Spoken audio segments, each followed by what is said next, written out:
দর্শক যেমনটি দেখছেন যে R15 নিয়ে একজন আঙ্কেল কিন্তু এই মুহূর্তে এখানে র্যাবের সদস্যরা তাকে আটকিয়েছেন এবং তিনি হেলমেট পরে রয়েছিলেন এবং তারপরেও তাকে আটকিয়ে তার যে গাড়ির কাগজ চেক করছেন র্যাব সদস্যরা। আপনারা দেখছেন R15 নিয়ে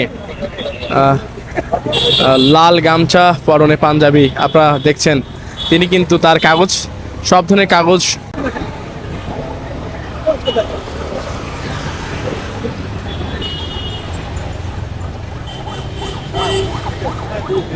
দর্শক যেমনটি দেখছেন তার কিন্তু সকল কাগজ ঠিক রয়েছে। তিনি R15 নিয়ে মোহাম্মদ জাহিদুল ইসলাম খান।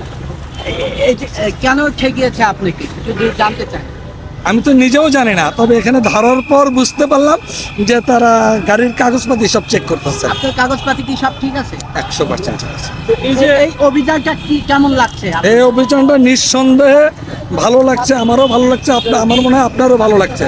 কারণ কাগজ ছাড়া প্রচুর গাড়ি চলে, পাশাপাশি অনেক বাইক চুরি হয়, যেমন আমাদের মতো ব্র্যান্ডের বাইকগুলো বেশি চুরি হয়। তো কাগজ যদি না থাকে তাহলে এই গাড়িটা ধরা পড়ে যেত। অফিসিয়াল না আনঅফিসিয়াল? অফিসিয়াল 59 হয় নাই, আগামী বছর 59 হবে। আনঅফিসিয়াল 65 চলে, কারণ চাকরির সময় 5 বছর কম দিয়েছিলাম। আপনি এই বয়সে এসে এরকম একটি গাড়ি, ভারী গাড়ি চালাচ্ছেন R15, কেমন? এটা হচ্ছে গিয়ে আমার কাছে সবসময়ের জন্য মনে হয় আমি 18 কিংবা 19 বছর বয়সে, তাই এই গাড়িটা আমার জন্য পারফেক্ট। আর আমি যদি মনে করতাম আমার বয়স 65 বছর, তাহলে আমার জন্য ব্যবসা গাড়িটা কিংবা একটা সাইকেল বেস্ট ছিল। এখনো কি আপনাকে যুবক মনে হয়? 100% যুবক মনে হয় না, 18 থেকে 20 বছর মনে হয়। যখন কেউ আমাকে জিজ্ঞেস করে যে আঙ্কেল, চাচা, দাদু আপনার, তখন মনে হয় যে না আমার মনে একটু বয়স হয়েছে। আর এর আগে পর্যন্ত আমাকে তরুণী মনে হয়। ঠিক আছে, ভালো লাগলো।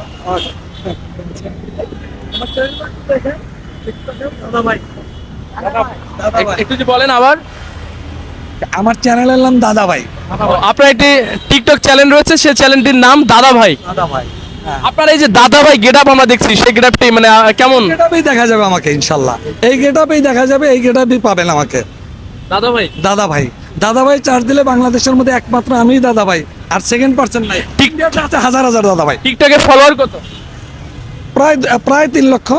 টিকটকের পাশাপাশি ফেসবুক বা ইউটিউবে?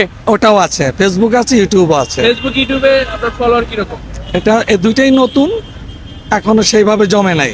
এই দুটো আপনি কি কন্টেন্ট নিয়ে আগানোর চেষ্টা রয়েছে? ইচ্ছা আছে যে চাকরিটা শেষ হলে এরকম আপনাদের মতো ধরবো। চাকরি শেষ হলে, চাকরি থাকা অবস্থা ধরা ঠিক হবে না, এই জন্য ধরতেছি না। Thank you.